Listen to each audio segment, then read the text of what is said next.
Watch a child for one afternoon. Don't say anything. Don't interfere. Just watch. Watch how they hold their fork, exactly the way their father holds his.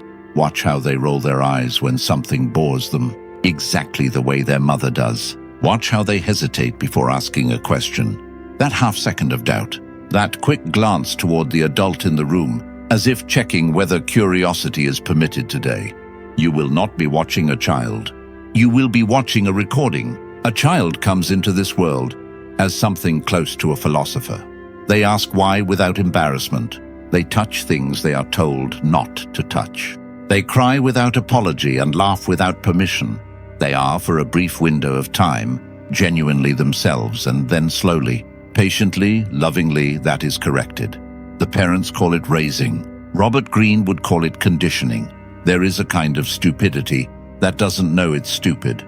It doesn't announce itself. It doesn't arrive with ignorance blazing on its chest. It arrives quietly, wrapped in familiarity, dressed in the clothes of common sense. It says things like, "That's just how things are. Don't ask questions you can't answer. Be realistic. You'll understand when you're older." This kind of stupidity is not born. It is inherited. It passes from one generation to the next, not through genes, but through imitation, through the slow, unconscious absorption of how the adults around you move through the world. Robert Greene's study of human nature reveals a pattern that modern psychology has made impossible to ignore. Most people do not think, they repeat. Most people do not choose their values, they absorb them. Most people do not live their lives, they perform them, following a script handed down by parents, who were following a script handed to them, stretching back through generations nobody can even name. The individual has always had to struggle to keep from being overwhelmed by the group. If you try it, you will be lonely often and sometimes frightened. But no price is too high to pay for the power of owning yourself. The tragedy is not that most people live this way. The tragedy is that they teach their children to. Robert Greene would recognize this as the power of conformity. Not as an insult, but as a description of human nature. A group is a collection of people moving in the same direction, because the person beside them is moving, not because they chose the direction, not because they examined the destination, but because movement with the group feels safer than stillness alone. The group has its own morality, its own language, its own definition of success and failure, virtue and sin, and the group enforces these definitions not through violence, but through something far more effective, through belonging.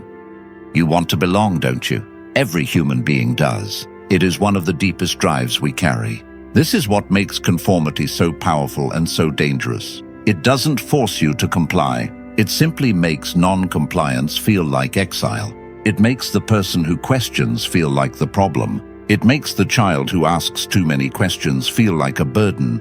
And so the parents, who are themselves shaped by the same invisible pressure, do what society has always done to its young. They condition them. They do not do this with cruelty. They do it with love. They do it with worry. They do it with good intentions and genuine fear. They see the world as a dangerous place, and they want their child to be safe inside it, which means, in practice, they want their child to be acceptable to it. Acceptable, not exceptional, not honest, not free, acceptable. Let's be specific, because vagueness is a way of being comfortable, and comfort is exactly what this conversation needs to disturb. Most parents, not bad parents, not cruel parents, but ordinary, well-meaning parents, teach their children 4 things above all else. They teach obedience, not the kind of obedience that comes from understanding and agreement, but the reflexive kind, the kind that says, when an authority figure speaks, you stop thinking and you comply. Sit down, be quiet, do as you're told. And this seems reasonable, even necessary when the child is young, but somewhere the lesson never ends. The child grows up, and the instinct remains. Find the authority and follow it. Boss, government, tradition, majority opinion, whatever is largest and loudest becomes the guide. They teach fear of failure dressed up as ambition. They push their children toward grades, achievements, and respectable careers, Not because they want them to be fulfilled, but because they want them to be safe from judgment, their own judgment, society's judgment. And the child absorbing this learns that their worth is contingent, that love is slightly conditional, that they must perform adequately in order to remain acceptable. They teach emotional suppression, called strength. Boys especially, but girls in different ways too. Don't cry. Don't complain. Don't be too much. Don't be too loud, too strange, too sensitive, too curious. The child who feels deeply is told they are feeling incorrectly, and so they learn to swallow it. They learn to present a surface to the world and hide everything underneath. And finally, and perhaps most damagingly, they teach that the group is right, that consensus is truth, that what everyone believes is probably what is real. This is the deepest poison, because a child who learns this will never be capable of standing alone in a correct position. They will forever seek the permission of the crowd before committing to a thought. Robert Greene's understanding of human nature makes one thing painfully clear. The parent who cannot think for themselves cannot raise a child who can. Here is the part nobody wants to hear. Most parents are not raising children. They are raising mirrors. The parent who was humiliated for being different raises a child who desperately tries to fit in. The parent who was crushed by failure raises a child who is terrified to try. The parent who was never allowed to express anger raises a child who doesn't know what to do with their own rage. The parent who was taught that certain questions are dangerous raises a child who stops asking them. We call this protection. We call this guidance. But at a deeper level, it is projection. The parent sees in the child a second chance to navigate the dangers they themselves failed to navigate, and so they try to pre-warm the child with the same coping mechanisms, the same defenses, the same limitations that they themselves adopted. The problem is that limitations are not love. Fear is not wisdom, and a child who inherits your wounds does not inherit your strength. They inherit the shape of the wound. Robert Greene's work repeatedly returns to one fundamental truth. The greatest obstacle to human growth is not suffering. Suffering can forge something stronger. The greatest obstacle is the refusal to examine oneself. The refusal to look clearly at what you have become and ask, is this actually good? Did I choose this, or did it simply happen to me?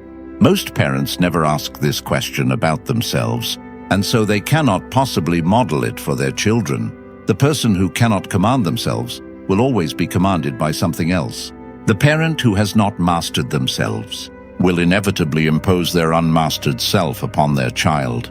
Every few generations, a child escapes, not because they were raised perfectly, not because they had exceptional parents or exceptional luck, but because something in them, some stubborn, irreducible core, refused to be fully absorbed, refused to stop questioning when the questioning became inconvenient, refused to close their eyes when the crowd told them the darkness wasn't there.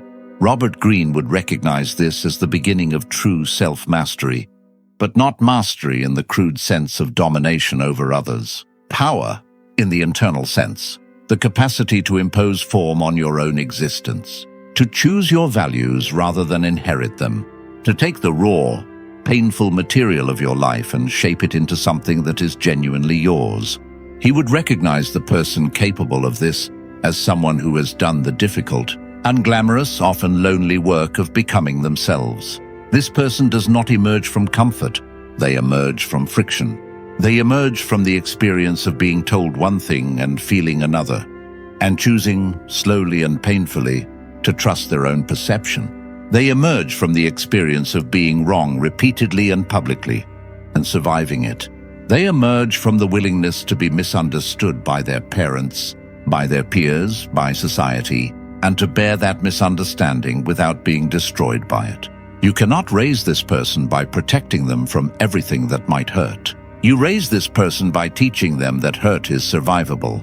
So what does it actually mean to raise a child well? Not by the group's definition. Not a child who is polite and obedient and well-adjusted, but by the deeper definition, a child who is capable of thought, capable of courage, capable of becoming genuinely themselves. It starts with something almost no parent does naturally. It starts with letting the child be wrong. Not wrong about facts. Those can be corrected, but wrong in their opinions, wrong in their conclusions, wrong in their attempts. The instinct of every loving parent is to spare the child the experience of failure. But a child who has never failed does not know that failure ends. They believe somewhere deep in their nervous system that failure is final. And so they become incapable of the risk that all genuine growth requires. It continues with something even harder, taking the child's questions seriously, not humoring them, not patting them on the head and redirecting, actually engaging, actually saying, "That is a good question, and I am not sure of the answer. Let us find out together," or better, let us sit with not knowing together. A child who grows up in a house where questions are welcome will become an adult who asks them. A child who grows up in a house where questions are managed, where certain topics are closed, where authority is not to be challenged, where doubt is discouraged, will become an adult who flinches before their own curiosity. Strong parenting means teaching a child to tolerate discomfort, not to seek it masochistically, but to understand that discomfort is not the same as danger. That boredom is not something to be escaped. That loneliness is not something to be immediately numbed. That the feeling of not knowing what you think is the beginning of thinking, not a failure of it.